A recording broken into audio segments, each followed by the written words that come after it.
waliin Taaddasa Tarrafatii hanga xumuraatti waliin tura. Mana maree bakka bu'oota uummataa fi mana maree bakka bu'oota naannoleetti akkasuma bulchiinsa magaalaa Finfinneetti badhaadhinni teessoo 22 yoo injifatu teessoo tokko dorgomaan dhuunfaan injifateera.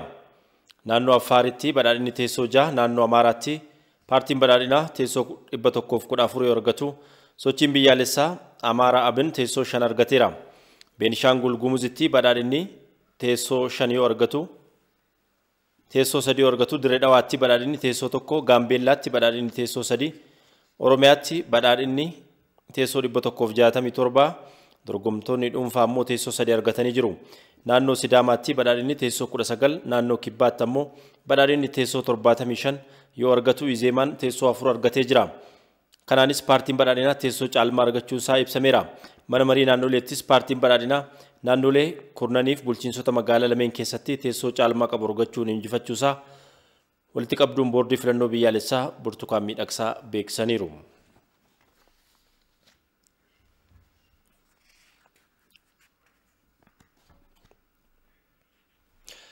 Filannoon biyyaalessaa biyyattii bara kanaa gaggeeffame rakkoolee garaagaraatiin kan marfamee ture ta'us milkii gaariitiin kan keessatti galmaa'ee ta'eeras jedhan walitti qabduun boordii filannoo biyyaalessaa Burtukaan Miidhagsaa.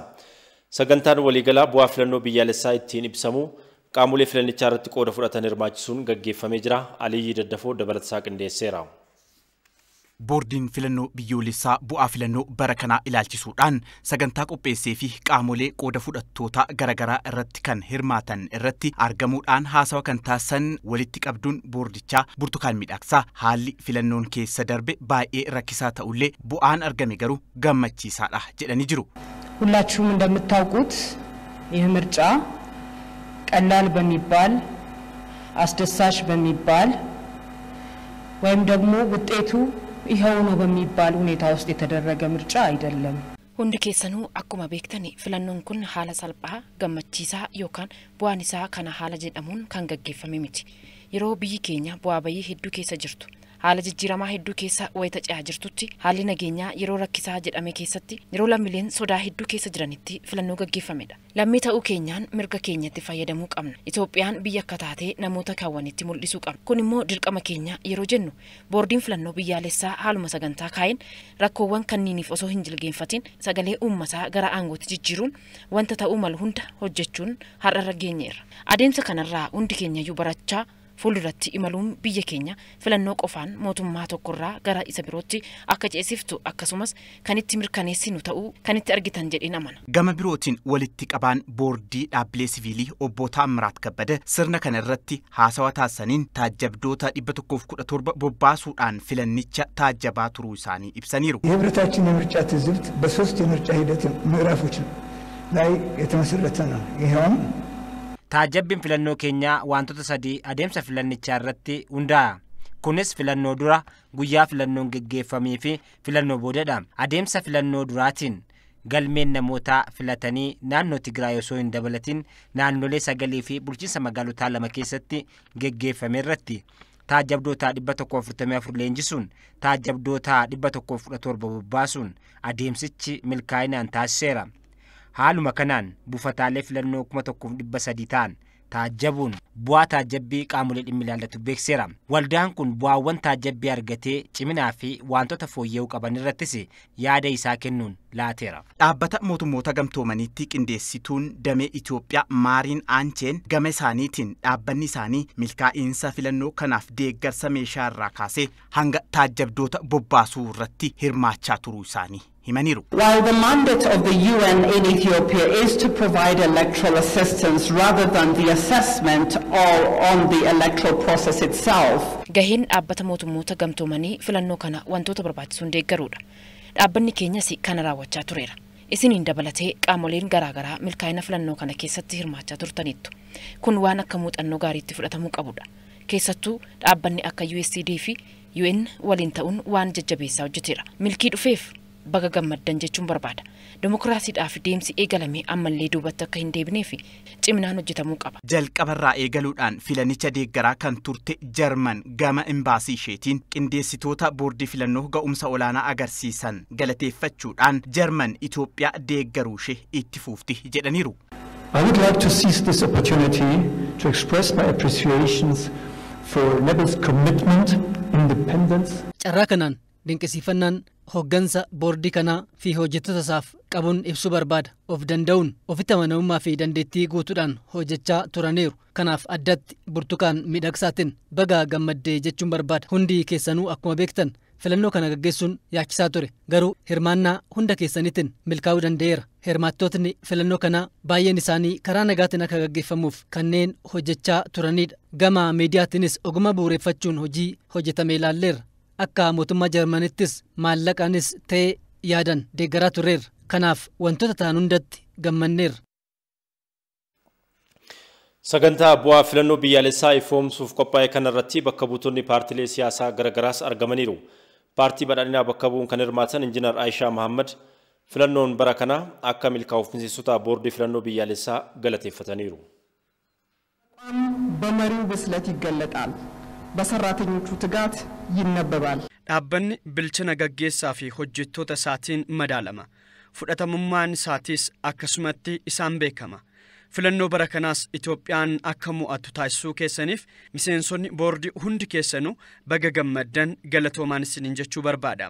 Paartilee filannoo irratti hirmaanne hunda keenyaaf filannoon kun kan nu barsiisee darbedha. Yeroo duula filannoottis paartileen hunduu wal kabajanii fi wal dhaga'uudhaan duula na filadhaa gaggeessaa turani. Filannoo walwalii keenya akka kabajnuu fi hubannuuf nu gargaaredha jedhee yaada. Sagalee uummataas kabajuu sirriitti barree jirra. Kanaaf fuuldurattis Itoophiyaa waliin taanii akka ijaarru abdii guddaan qaba. ከልብ ምስጋና ላቀርብላችሁ እወዳለሁ። Filannicha irratti dhuunfaan kan dorgoman obbo Biruk Baaragalliin haasawaa taasisaniinis filannoo kanaan wantoonni fooyya'an jiraatanis imala dimokiraasiitiif garuu ammas hojiin hojjetamu baay'eetu hafaa jedhan. የፓርቲ ምዝገባ ህጉ በአገር ወዳድ ምሁራን እንዲረቀቅና የፖለቲካ ፓርቲዎችን በርቀቁ ላይ በነጻነት ሀሳባቸውን እንዲገልጹ የተደረገበት ሂደት አሳታፊ ነበር። Seerri filannoo fi galmee paartilee hayyootaan akka qophaa'u ta'eera. Paartileen wixinee filannoo qophaa'e irratti hirmaannaa taasisaniiru. Boordiin filannoo dhaabbata walabaa akka ta'uuf haalli miseensota boordichaa itti filatan kan hunda hirmaachise ture. Walumaa galatti bu'aa filannoo bara kanaa kanarraa ka'uudhaan kan madaalamu ta'a. Ta'us tarkaanfiiwwan fudhataman qofti filannoo naga qabeessa dimokiraatawaa ta'e ariitii barbaanneen hojiirra oolchuu akka hin dandeenye nu hubachiiseera. Gama kanaan waggoota hedduudhaaf hundee kan dheereffate ilaalcha siyaasaa injifataa fi injifatamaa faayidaa hin qabne kana hambisuudhaaf hojiilee bal'aan hojjetaman boonsaa ta'anis ammas garuu fuulduratti qabsoo guddaan akka nu eeggatu hubatamuu qaba.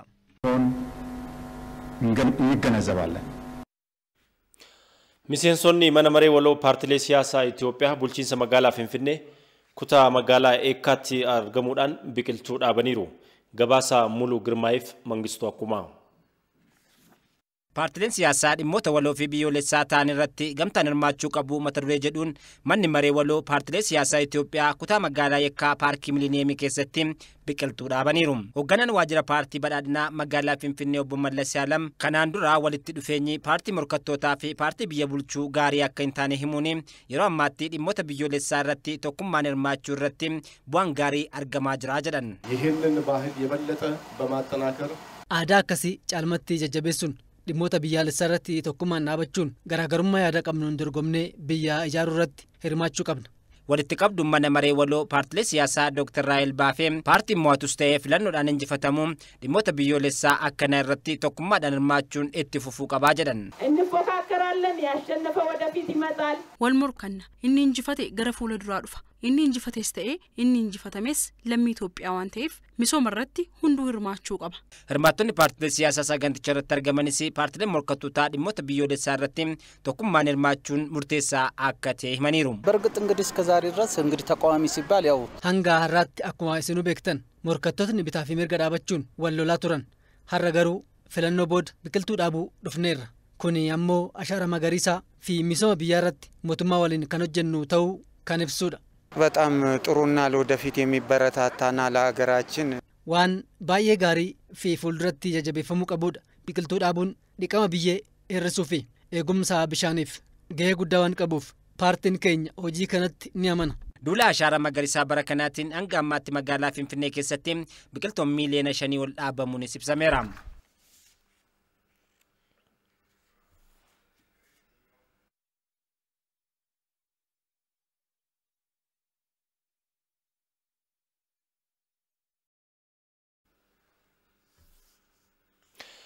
President Saalawarq Zawudeen kaadhimamtoota filannichaa injifataniif ergaa baga gammaddanii dabarsan.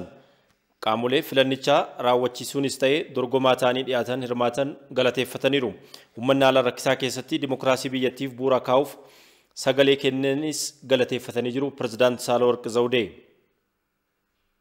ኢትዮጵያ ብሔራዊ ምርጫ ቦርድ ይህንን ምርጫ ያካሄደው በፈታኝ ሁኔታ ነው ብል ማጋነን አይሆንብኝም። ቦርዲን filannoo biyyoolessaa haala rakkisaa ta'e keessattidhaaf filannoo kana kan filachiise yoon jedhe dubbicha guddisuu natti hin fakkaatu. Irran deebi'u iddoo tokko tokkottis rakkooleen nageenyaa haalli siyaasaa walxaxaa ta'uu hooggantoonni boordichaatii fi namoonni dura dubbii taasisan ibsanii jiru. Rakkoo hedduutu ture haalli siyaasaa walxaxaa ta'uun dhimmi koovidii akkasuma haalli nageenyaa kaaba biyyattii bal'inni lafaatii fi baay'inumti uummata biyyattiitu mataa isaatiin hojicha cimaa taasisa. Kanaaf haalli jiru rakkisaa ta'us waltoomsa dhaabbileewwaniitii fi tumsa uummataatiin haalli filannichaa akka haasa'ametti otoo hin taane nagaadhaan xumurameera. Kanaafis qaamolee gumaachitan hunda keessanuu hojjettoota fi hooggantoota boordii filannoo biyyoolessaa qaamolee kana keessa qooda qaban hundumaa maqaa kootii fi maqaa uummata Itoophiyaatiin galateeffachuun barbaada. Filannoo filachuun mataa isaatiin iyyuu haala amma biyyattii keessa jiruun milkaa'ina. Kanaaf warri mo'attanis ta'ee warri mo'atamtan hundumtuu baga gammaddaniin jechuu barbaada. ይህ በአዲስ መልክ የተቋቋመው ቦርድ በአጭር ጊዜ በርካታ ችግሮችን በሰፊው ተብራርቷል። በዚህች ሀገር ምርጫ ለማካሄድ መቻሉ ብቻውን በራሱ ድል ነው ብዬ እቆጥረዋለሁ። ቀደም ሲል ይፋ በሆነው የምርጫ ውጤት መሰረት አሸናፊነታችሁ ለተረጋገጠው ተወዳዳሪዎች በሙሉ እንኳን ደስ አላችሁ ለማለት እወዳለሁ።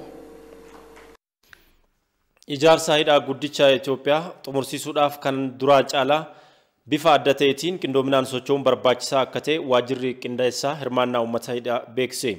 Daayirektara olaanaa waajjirichaa Dr. Aragaawii Birhee tajaajila oduu Itoophiyaatti akka himanitti barana ijaarsa hidhichaatiif birriin biliyoona 16 siquu walitti qabamuun danda'ameera jedhan. የውጭውና የአገር ቤቱ ህዝብ በሁሉም ዘርፍ ተሳስሮ ለዚህ ግድብ መፈጸም አንድ damee hundumaan hawaasni biyya keessaa fi alaa qindoominaan hirni kun akka xumuramuuf erga xumurame boodas biyya keenya ceesisuuf karoorfannee sochii eegalleerra. Kanaaf Itoophiyaanonni hundi gamtaan faayidaa waliinii kabachiisuu qabna.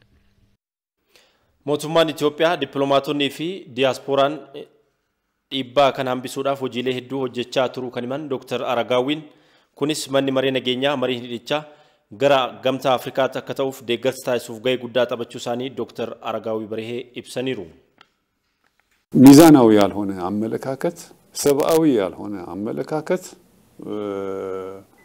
የውጭ ኃይሎች የውጭ መንግስታት እንዲገባቸው ለማድረግ ብዙ ጥረት ብዙ ስራ ተሰርቷል። ilaalchi madaalawaa hin taane ilaalcha namoomaa kan hin taane humnoonni fi mootummoonni alaa dhimmichi isaaniif akka galuuf hojiileen hedduun hojjetamaara. Itoophiyaanonni daayaaspoora ta'an dippiloomaatota kan ta'an hundi akka bara kanatti socho'aniiru yeroon jedhamu waan jiru miti.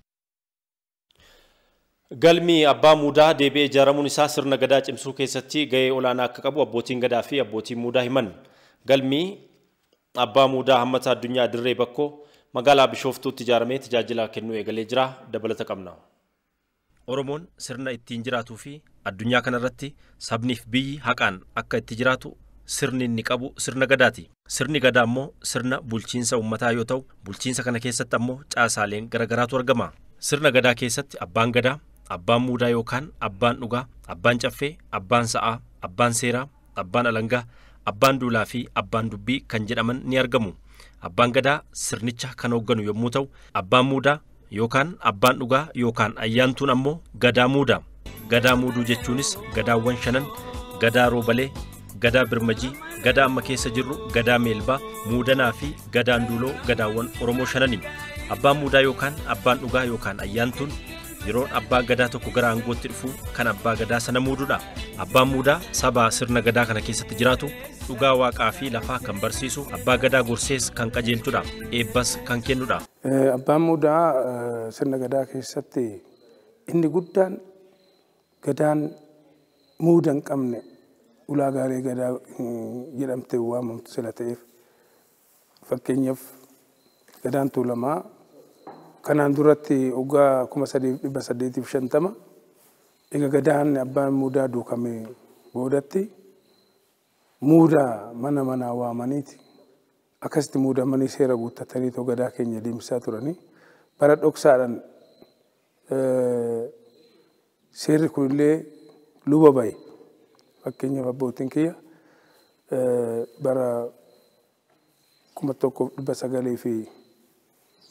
1979tti muudanni gaafa san goodatee qawweedhaan dhaa yoo warri dargiidhaa qawween dhaadhaa gadaan barbadeessaa jedhanii akka faafee akka waa'ee akkaatti lakkaa'aniiti gaafa dhoowwan mana keessatti wal yaamee raawwatee seera guutatanii goodatan jechaadha. San booda dhufee immoo ani gaafanii gadaa roobaleetti irraa calqabee amma gadaa sadii amma beelbaa muudutti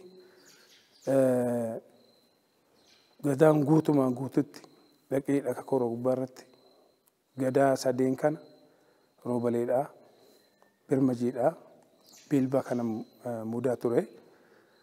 Sirni gadaa abbaa muudaaf sirni gadaa abbaan muudaa jiraachuu baatu gadaan hin jiraattu jechaadha. See ulaagaaleen guunne safuun guunne hooda laguu kana keessatti kudhaalee sadeen silan guunneef. Abbaan gadaa Tuulamaa Goobanaa Hoolaa gama isaaniitiin sirni waggaa 150 oliif Oromoo cunqursaa ture sirna keenya nu jalaa balleessuuf maqaa hin taane nuuf moggaasanii sirna keenya nu jalaa dadhabsiisanii ture jedhu. Caliin calanqoo kan Oromoon itti dhume gadaa kennuu dideeti Oromoon gadaa kennuu dideeti harka muraa fi harma muraa aanolee Oromoon waan hundaa kennee gadaan kennu jedhee dideeti. Kanaaf harka irratti murame yeroo kana ka Oromoon sirna isaa haaromsatuuf gara madda walaabuutti gadi deebi'e. Kana gallakkisee sirna kana haaromfatuuf humna isaa horatuuf gara madda walaabuutti gadi deebi'e. Gara madda walaabuu hanqatee warrateeti Oromoon bittinnaa'e. Oromoon bittinnaa'e. Yeroo sanitti abbaa muudatii maal jedhan seeti? Wuqaabii qaallicha jedhanii nama maqaatti baasanii abbaa muudatiin.